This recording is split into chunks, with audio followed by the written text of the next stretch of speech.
এই বৃষ্টি ভেজা রাত্রে আমার মেয়েটা কোথায় গিয়েছে, কোথায় তাকে আমি খুঁজবো? তাকে তো আমি কোনোভাবেই খুঁজে পাচ্ছি না। জানি না সে কোথায় আছে। আরে কি হলো, তুই এসে শুয়ে পড়লি কেন? তোর মেয়েকে কি খুঁজে পেলি?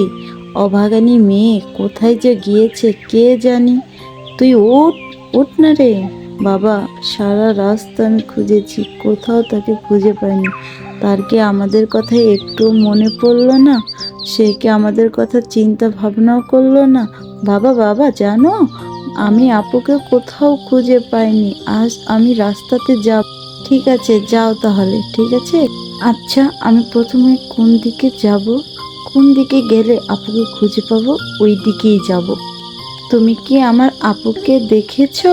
হ্যাঁ দেখেছি, নদীর দিকে যেতে। কেন, কি হয়েছে আমাকে বলো, আমি তোমাকে সাহায্য করব। না মানে, আজ সকাল থেকে আমার আপুকে কোথাও খুঁজে পাচ্ছি না। বাবা অনেক জায়গায় খুঁজেছে, কিন্তু আপুকে কোথাও পাচ্ছে না। বাবা অনেক কান্না করছে। নিশ্চয়ই তোমার আপু তাহলে নদীর ধারে গিয়েছে, কারণ নৌকা পার হয়ে তো গরুর গাড়ি তুলতে হবে। চলো চলো, দুজনে মিলে এখনই আমরা নদীর পাড়ের দিকে যাই।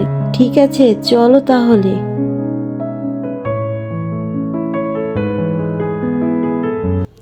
আর কত হাঁটবো, কখন আমি নদীর ধারে যেতে পারবো? জানি না ও এখনো এসে পড়েছে কিনা।